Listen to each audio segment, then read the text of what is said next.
Don't feel shame. Go and seek help. There is people who are there to help you. I called my father and he told me that doctors are working. Then he hung on. I wasn't expecting this, although I knew, because I did not imagine Mama going that fast. This is where I saw the devil with his kids and the whole fraternity of the dark kingdom. Personally, I can give anything for Mama because this woman, what I thought was a scar that will never heal, was healed. What I thought will always live to hurt me was wiped away. My wife, I never leave this woman anywhere I am because she has been the biggest support system.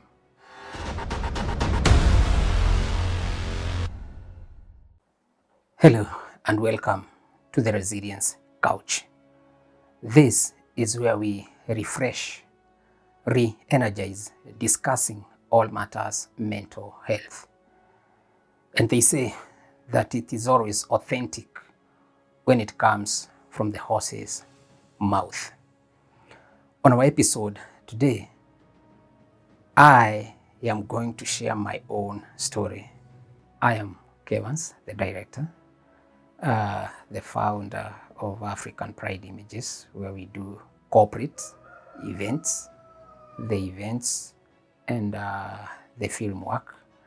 And I'm also running a pottery farm by the name API Pottery, and a trained journalist, and I'm a family man, married to one wife, Hannah. This all happened post-COVID-19, and I had just left hospital where I had been admitted. Obviously, I was suffering from COVID-19. Then I called Mama around 6:20 in the evening. And the chemistry with the first son with Mama. And we talked a lot. All along, I wanted to know if she was at home so that I could do as I used to do, send something for them with my dad to have for dinner. Then she told me that I'm home. Actually, I am milking. And I knew that this was the right time for me to call the butcher. I was from the farm where I rear chicken. Then it did not take 10 minutes. My elder sister called me and told me that Mama is sick. And she has been taken to hospital. Then I felt like something was not going on well. We have just talked with Mama and now she's sick. Few minutes, she called me again. I had just boarded Matatu to go back to where I live. She told me that Mama has been admitted at the hospital. Then I called my father and the neighbor who had offered his car to take my mother to hospital. And I will forever be grateful for this wonderful man. Then Mama was not well. I kept asking my father what was happening for like 20-30 minutes, and he was saying that Mama is doing well. My father has been shocked because he has always been with Mama, and everyone else knew that if you can't see Mama Njeri, then you don't expect to see Baba Njeri. And if you see Mama Njeri, you know that Baba Njeri is just around. Then Around 8 p.m. is when I arrived at the place I live. I called my father and he told me that doctors are working. Then he hung on. I felt like, no, let me call the neighbor. That's when I heard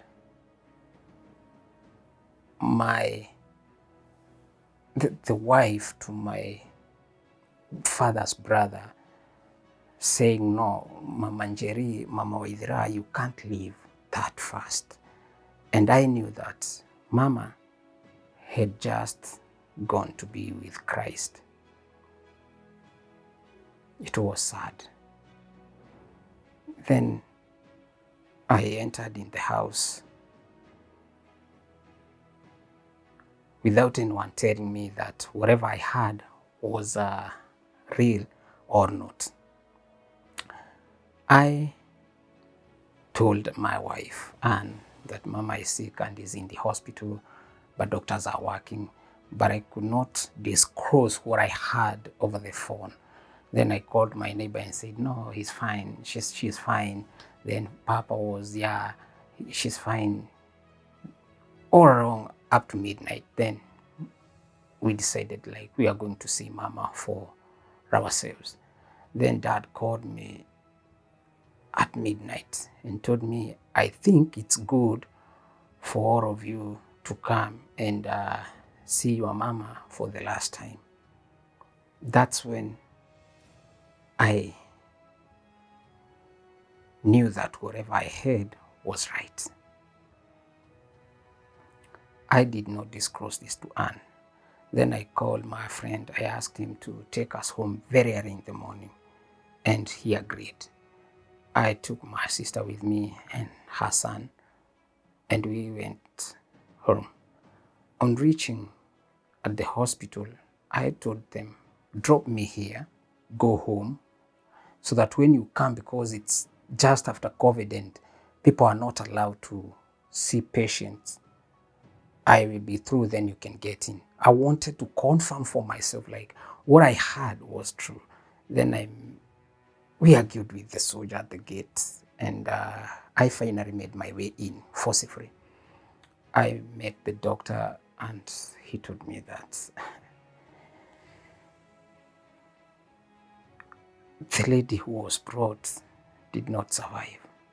She had pressure.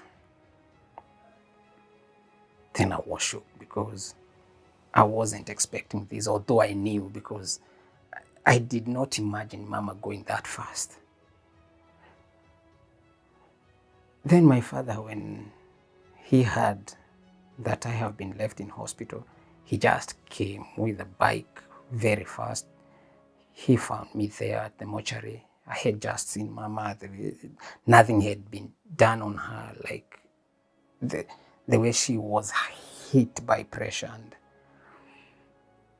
my father told me, now that is what happened. Would we tell the rest? I told him, Father, there's nothing to hide. We just have to tell them as it is. Mama did not make it. Then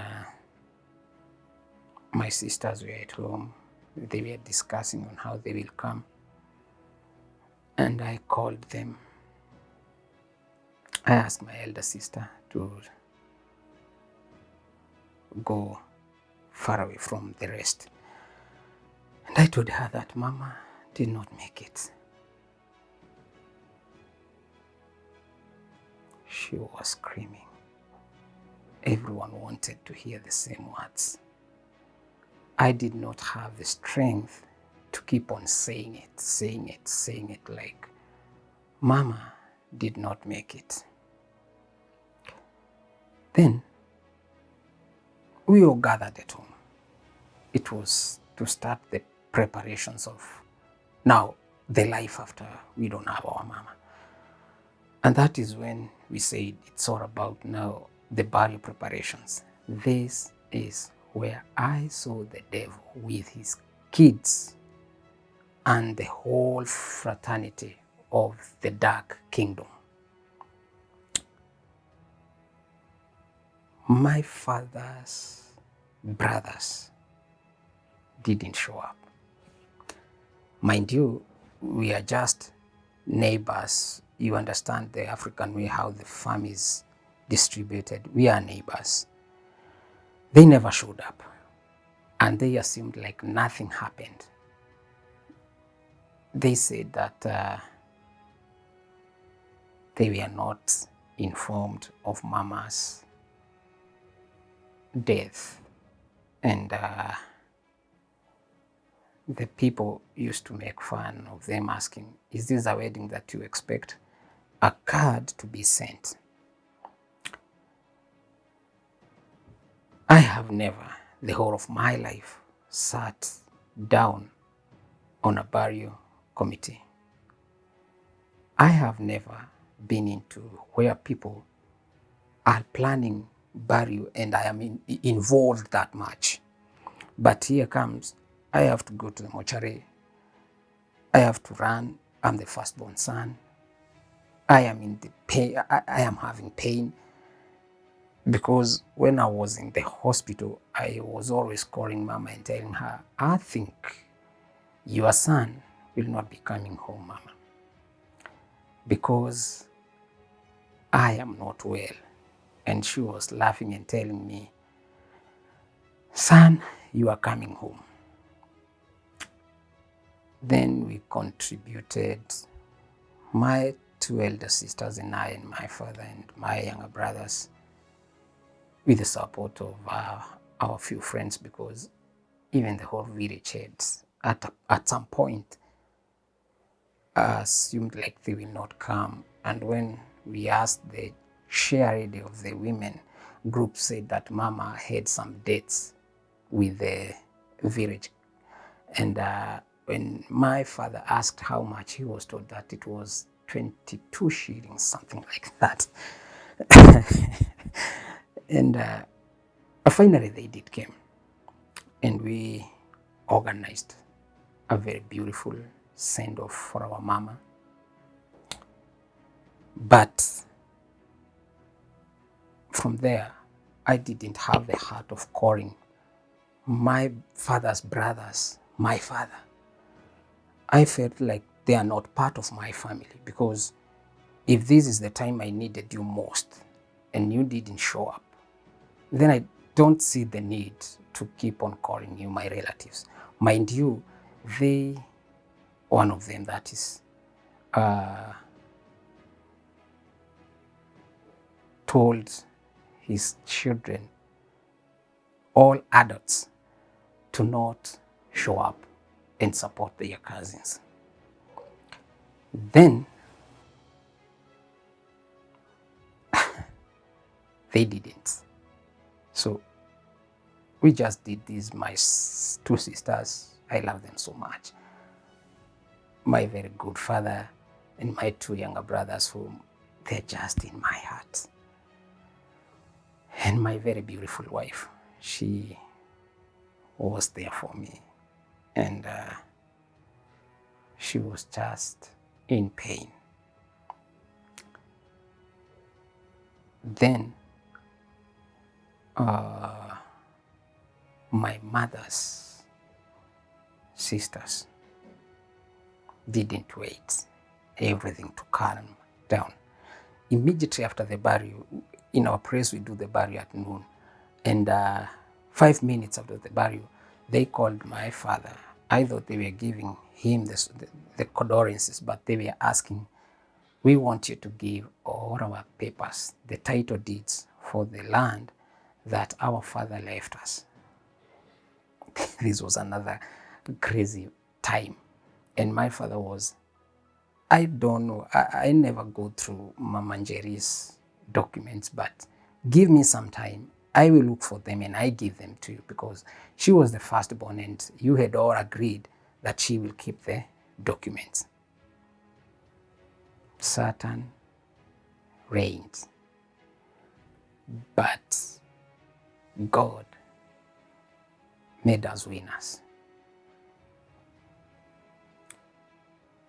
Everybody said that we had came to witness the shame, but God did not bring us to shame.